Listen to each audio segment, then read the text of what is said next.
아홉째 달 곧 기슬레월 4일에 여호와의 말씀이 스가랴에게 임하니라.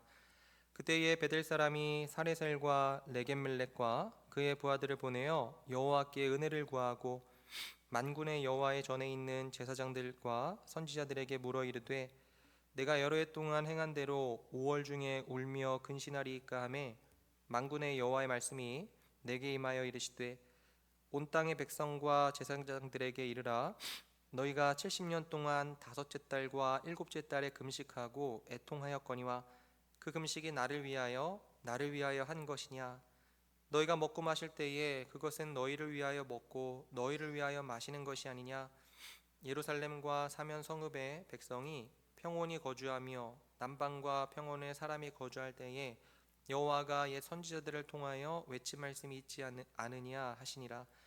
여호와의 말씀이 스가랴에게 임하여 이르시되 만군의 여호와가 이같이 말하여 이르기를 너희는 진실한 재판을 행하며 서로 인애와 긍휼을 베풀며 과부와 고아와 나그네와 궁핍한 자를 압제하지 말며 서로 해하려고 마음에 도모하지 말라 하였으나 그들이 그 듣기를 싫어하여 등을 돌리며 듣지 아니하려고 귀를 막으며 그 마음을 금강석 같게 하여 율법과 만군의 여호와가 그의 영으로 옛 선지자들을 통하여 전한 말을 듣지 아니하므로 큰 진노가 만군의 여호와께로부터 나왔도다. 내가 불러도 그들이 듣지 아니한 것처럼 그들이 불러도 내가 듣지 아니하리라. 만군의 여호와가 말하였느니라.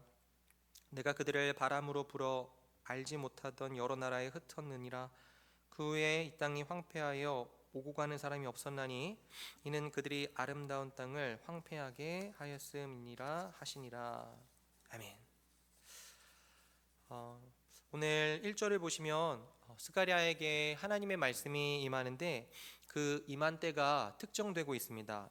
1절 보시면 다리오 왕 제4년 아홉째 달 곧 기슬레월 4일에 여호와의 말씀이 스가랴에게 임하니라.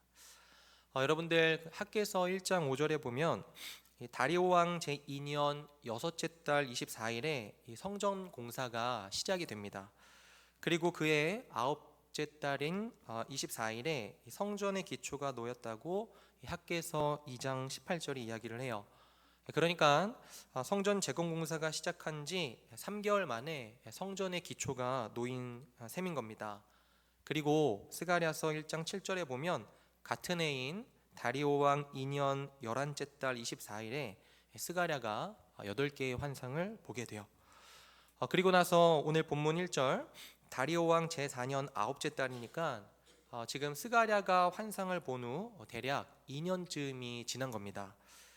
이 에스라서 6장 15절에 의하면 성전을 다 짓는 데에 4년 반 정도가 걸리거든요. 지금 2년이 흘렀으니까 성전을 짓기 시작한 이후로 한 절반 정도가 지난 셈입니다. 그때 하나님의 말씀이 스가랴에게 다시 임하는 거예요. 2절과 3절을 보시면 그때에 베델 사람이 사레셀과 레겜멜렉과 그의 부하들을 보내어 여호와께 은혜를 구하고 만군의 여호와의 전에 있는 제사장들과 선지자들에게 물어 이르되 내가 여러 해 동안 행한 대로 5월 중에 울며 근신하리까 하매. 여러분 지금 베델 사람, 그러니까 이 바벨론 포로에서 돌아와서 베델에 정착해서 살고 있던 유대인들이 제사장들과 선지자들에게 묻기 위해서 사람을 보냅니다. 그리고 이렇게 물어요. 내가 여러 해 동안 행한 대로 5월 중에 울며 근신하리까. 여기서 우리가 알 수 있는 정보가 있죠. 그건 유대인들이 이 5월을 특별한 날로 생각을 하면서 울었고 근신했다는 겁니다.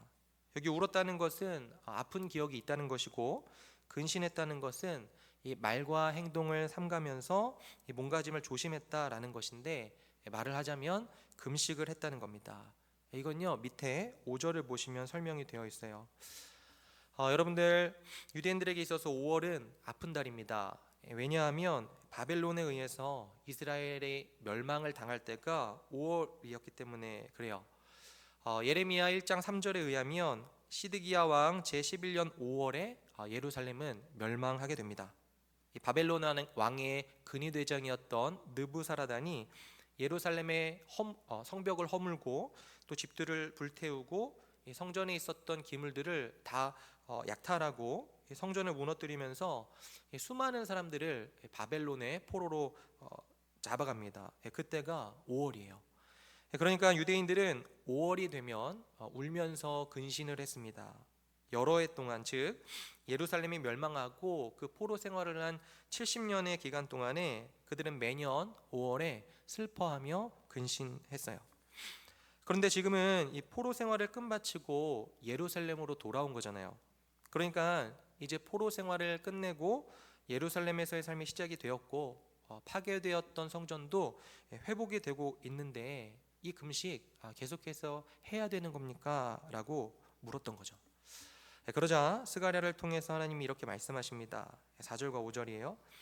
만군의 여호와의 말씀이 내게 임하여 이르시되 온 땅의 백성과 제사장들에게 이르라. 너희가 70년 동안 다섯째 달과 일곱째 달에 금식하고 애통하였거니와 그 금식이 나를 위하여 한 것이냐, 이렇게 반문하세요. 그동안 70년 동안 너희들이 금식을 해왔다고 했는데 과연 그것이 나를 위한 것이었느냐, 아니면 너희 좋자고 한 것이냐, 이런 말씀 하시는 거죠. 여러분, 여기 보면 일곱째 달에도 금식을 했다 이야기합니다. 여기 일곱째 달은 뭐냐면요, 예루살렘이 바벨론에 의해 함락되고 난 후에 바벨론의 느부갓네살이 그달리아라고 하는 사람을 유다의 총독으로 세웁니다. 그러니까 바벨론 포로 이후에 유다 땅에 남겨진 그 백성들이 안정적인 생활을 할 수 있도록 책임을 지고 있던 사람이 그달리아인데, 그가 암살당했던 때가 일곱째 달이에요. 예루살렘의 멸망과 함께 이 아픔을 당한 백성들을 잘 돌보기 위해서 애썼던 그 그달리아가 정치적인 암살을 당함으로써 어쩌면 이 유대 백성이 기대했었던 마지막 희망이 무너지게 됩니다. 실제로 이 일이 벌어지고 난 이후에 수많은 유대인들이요 두려움에 휩싸여서 이집트로 도망갔다라고 합니다. 그래서 그 그달리아가 암살당한 사건을 기억하고 슬퍼하기 위해서 이스라엘은 70년의 바벨론 포로 기간 동안에 매년 7월에 일곱째 달에 금식을 해요. 그런 전통이 있었다는 거죠. 그런데 그 금식을 보고 하나님 말씀하시는 겁니다. 그 금식이 나를 위하여 한 것이냐고요. 하나님 보시기에는 그 금식이 하나님의 영광을 가리웠던 자신들의 삶에 대한 참회에 근거한 것이 아니고 자기들의 안위를 위한 것으로 보였다는 거죠. 70년 동안 금식을 지켜왔던 동기가 하나님을 위해서가 아니고 정직하게 들여다보면 자기 자신들을 위한 금식이었다는 겁니다. 여러분들, 우리가 잘 알고 있는 이사야서는 참된 금식이 무엇인지를 우리들에게 일깨워주죠. 하나님이 기뻐하시는 금식은 단순하게 밥을 굶는 것이 아니라 이사야서 58장 6절과 7절에 이렇게 이야기해요. 내가 기뻐하는 금식은 흉악의 결박을 풀어주며 멍에의 줄을 끌어주며 압제당하는 자를 자유하게 하며 모든 멍에를 꺾는 것이 아니겠느냐. 또 줄인 자에게 내 양식을 나누어 주며 유리하는 빈민을 집에들이며 헐벗은 자를 보면 입히며 또 내 골육을 피하여 스스로 숨지 아니하는 것이 아니겠느냐.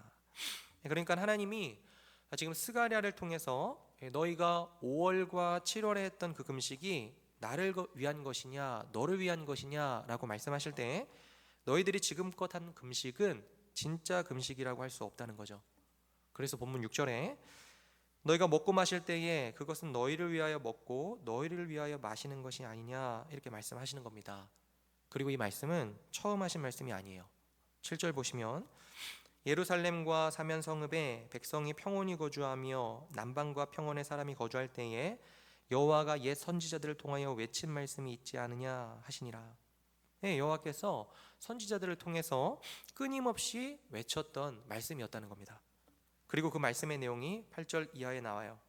8절부터 10절 보시면 여호와의 말씀이 스가랴에게 임하여 이르시되 만군의 여호와가 이같이 말하여 이르시기를 너희는 진실한 재판을 행하며 서로 인애와 긍휼을 베풀며 과부와 고아와 나그네와 궁핍한 자를 압제하지 말며 서로 해하려고 마음에 도모하지 말라 하였으나. 아까 이사야의 말씀과 일맥상통하죠. 그러니까 하나님께서는 너희가 금식을 했다고 하는데 내가 기뻐하는 금식, 진짜 너희의 삶을 돌이키며 회개하는 참된 금식이었다라고 한다면 단순히 종교의식이 아니라 내가 원하는 일, 삶에서 나의 의로움이 드러나고 나의 성품이 드러나게 살지 않았겠느냐라고 하는 겁니다. 그런데 그들이 어떻게 살았죠? 11절입니다. 그들이 듣기를 싫어하여 등을 돌리며 듣지 아니하려고 귀를 막으며. 여러분들 왜 듣기를 싫어하는 걸까요? 사람은요, 자기 욕심에 가득 차 있으면 하나님의 세미한 음성도 들을 수 없고 다른 이들의 말도 듣지 못하고 이웃들의 신음소리도 듣지 못하는 겁니다. 그리고 그런 상황을 뭐라고 이야기하냐면 12절에 그 마음을 금강석 같게 하여, 완악해진 마음인 거죠. 율법과 만군의 여호와가 그의 영으로 옛 선지자들을 통하여 전한 말을 듣지 아니하므로 그 큰 진노가 만군의 여호와께로부터 나오도다. 결국에는 하나님의 말씀을 청종하지 않았기 때문에 하나님은 그들에게 진노하셨고, 13절에 내가 불러도 그들이 듣지 아니한 것처럼 그들이 불러도 내가 듣지 아니하리라 만군의 여호와가 말하였느니라, 이렇게 말씀하십니다. 그리고 14절에 내가 그들을 바람으로 불어 알지 못하던 여러 나라에 흩어느니라. 그러니까 하나님께서 이 금강석같이 완악해진 그 마음, 이스라엘의 그 마음을 깨뜨리기 위해서 바람으로 그들을 열국에 흩어버리셨고, 그 후에 이 땅이 황폐하여 오고 가는 사람이 없었나니 이는 그들이 아름다운 땅을 황폐하게 하였음이니라 하시니라 말씀을 하십니다. 그러니까 하나님이 무력해서 그 땅이 황폐하게 된 것이 아니고 하나님의 말씀을 듣기 싫어하였던 그들의 삶이 빚어낸 결과가 결국 황폐함이었다라고 지적을 하시면서 오늘 본문이 맞춰지고 있어요. 오늘도 두 가지 적용하면서 같이 기도하면 좋겠습니다. 첫 번째로는요, 하나님의 말씀을 경청하며 순종하는 삶을 사는 겁니다. 주 안에 사랑하는 여러분, 오늘 이스라엘이 하나님의 말씀을 귀 기울여서 듣고 그 말씀 듣기를 즐거워했다면 그들에게 주어지는 것은 황폐함이 아니었을 거예요. 여러분들 누군가하고 이야기할 때 상대가 딴청 피우고 잘 안 들어주면 기분이 나쁘죠. 반대로 나의 이야기를 몰입해서 들어주는 사람을 만나면 대접받는 기분이 듭니다. 사람의 참 나쁜 버릇은요, 자기 이야기만 하려고 한다는 거예요. 내 기분이 어떻고 내 생각은 어떻고 내 사정은 어떻고, 자기는 잘 안 들어주면서 상대는 내 말에 경청해 주기를 바랍니다. 특히나 하나님에 대해서는 더욱더 그런 것 같아요.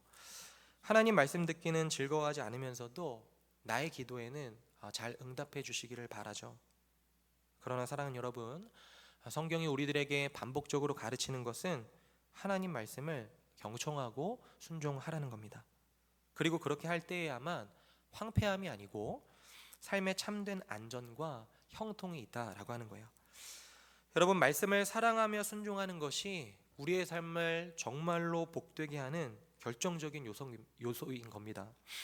이 세상이 하는 것처럼 힘과 돈이 우리의 삶을 형통하게 한다고 기대하면서 사는 것은요, 정말로 어리석은 거죠. 세상과 똑같이 살아가면서 혹은 세상과 일정한 정도로 타협하면서 그저 예배당에 와서 기도하고 또 11조 드리면 그건요, 아무것도 아니라는 겁니다. 형식적이고 외식적인 어떤 행동이 중요한 것이 아니라 마음의 중심으로 하나님의 말씀을 사랑하며 하나님 말씀에 순종하기 전까지는 아무런 형통이 없다는 거예요. 그러므로 오늘 하루 온몸으로 하나님 말씀 듣기를 즐거워하면서 주의 말씀을 사랑함으로 그 말씀에 순종하는 삶을 사는 저와 여러분들의 하루가 되기를 주님의 이름으로 축원드립니다.